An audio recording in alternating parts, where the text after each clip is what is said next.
Oke, kali ini kita berjumpa lagi. Pembahasannya adalah tentang trading atau invest.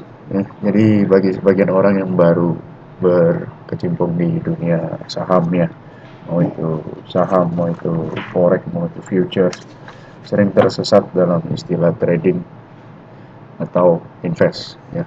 Karena apa yang mereka lakukan itu pada dasarnya sangat bertentangan dengan apa yang mereka yakini. Jadi apa yang mereka kira dengan apa yang mereka lakukan itu adalah sama padahal berbeda ya. Jadi saya harus sebut dulu pertama definisi dasar dari investor. Investor itu adalah pelaku ya, pelaku pasar. Ya, dalam bahasa Indonesia itu pelaku pasarnya, orangnya. Terus kegiatannya, perilakunya, stylenya itu dibagi menjadi dua, trading atau invest ya. Nah, kebanyakan orang pemula pasti akan berkata, oh saya tidak mau trading Pak. Kenapa? Karena pemikiran mereka adalah trading itu beli dan jual, kegiatan membeli dan menjual yang dilakukan dengan tempo yang sangat cepat, ya, frekuensi yang sangat sering. Ya, beli sekarang, 2-3 menit kemudian jual, ya. Jadi itu sering menjadi kesalahan pemahaman bagi orang-orang baru. Untuk mempermudahnya saya akan memberikan ilustrasi seperti ini.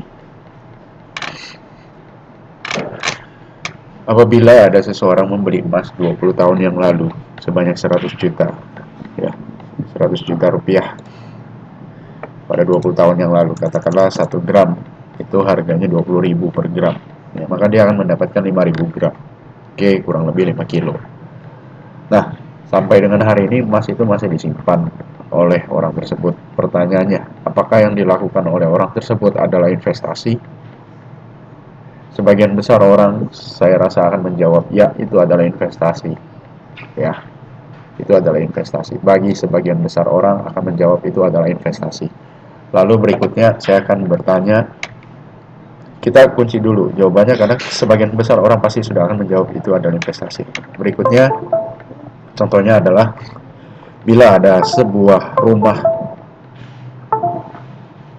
yang dibeli 20 tahun yang lalu, ya, rumah itu tipe 60, ya, luas bangunan 60 meter persegi, harganya 100 juta.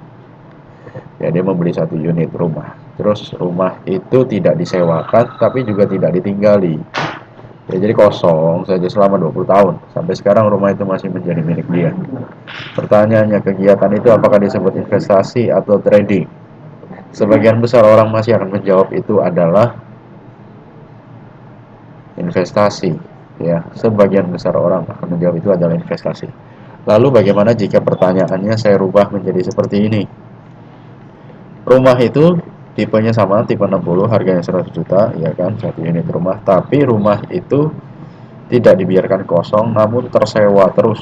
Yang selama 20 tahun terakhir ini tersewa terus. Jadi tidak pernah kosong, ya, katakanlah kosong sebulan karena penyewa sebelumnya udah tidak menyewa lagi, sebulan kosong, nanti ada lagi yang sewa gitu ya. Jadi kita bisa bilang itu 90% tingkat okupansi lah.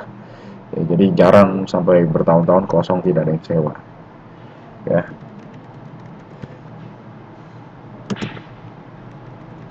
Nah, di saat seperti ini untuk posisi rumah ini, pertanyaannya apakah rumah ini adalah bentuk investasi atau trading? Sebagian besar orang juga menjawab itu adalah investasi.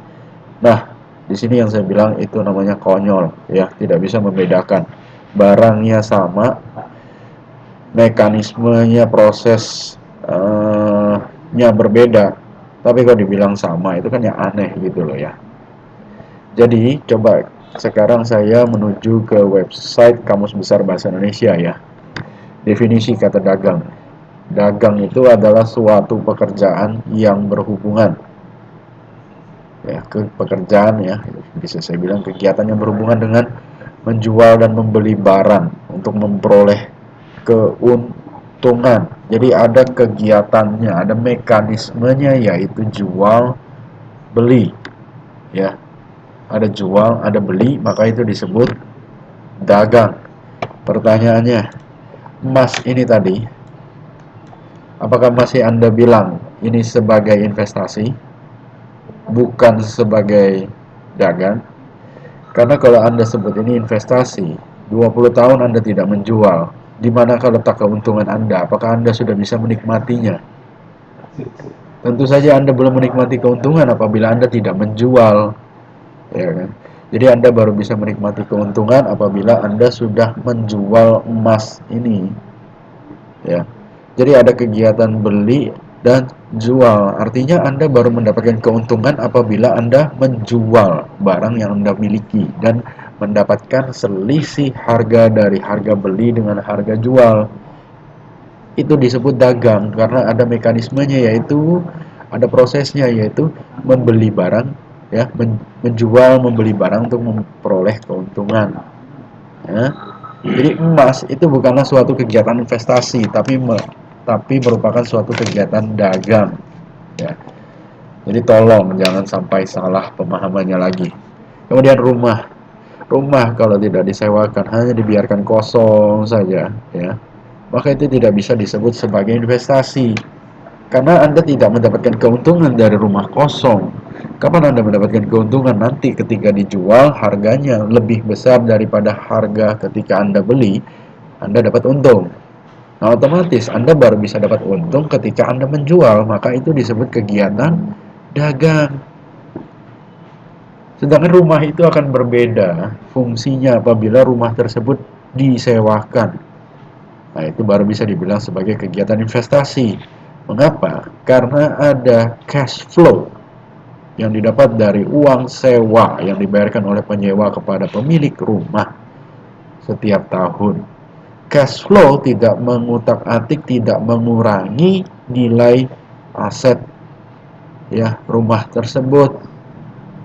Sehingga si pemilik tidak menjual rumah tersebut pun dia sudah untung dari yang namanya cash flow yang didapat dari uang sewa. Sama seperti peternak sapi. Peternak sapi dia akan mendapatkan untung dari menjual susu sapi. Nah, itu disebut peternak. Tapi kalau orang mendapatkan keuntungan dari menggemukkan sapi kemudian menjual, yaitu pedagang sapi namanya.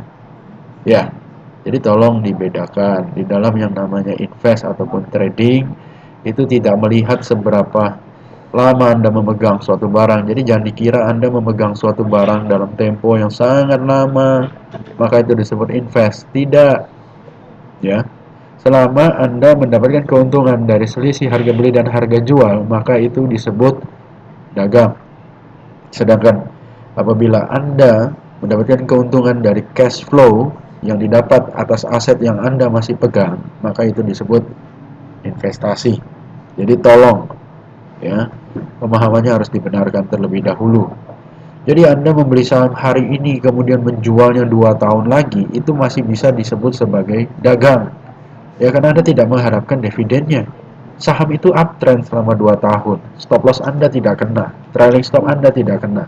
Strong uptrend, saham itu naik terus, naik terus, naik terus selama 2 tahun. Ya. Kemudian tiba-tiba di akhir tahun kedua, trailing stop Anda kena dan terjual. Anda mendapatkan profit yang sangat besar. Maka itu disebut trading, ya, disebut dagang. Itu bukan invest, ya. Jadi jangan Anda kira dagang itu adalah suatu kegiatan yang jual beli dalam tempo yang sesingkat-singkatnya dalam tempo waktu cepat, tidak, ya. Ini tolong dipahami dulu. Karena tipikal-tipikal pedagang juga bermacam-macam, ya. Ada pemain grosir, ada pemain eceran, ya kan. Namanya orang dagang, Anda lihat di pasar, Anda lihat di toko-toko, Anda lihat di mall. Ada yang sukanya jualnya dalam partai, ya, grosiran, ada yang suka jualnya eceran. Nah, itu kan beda-beda, ya. Tapi mereka tetap disebut sebagai. Oke, ya, semoga video ini bermanfaat bagi Anda dan menambah pemahaman Anda supaya Anda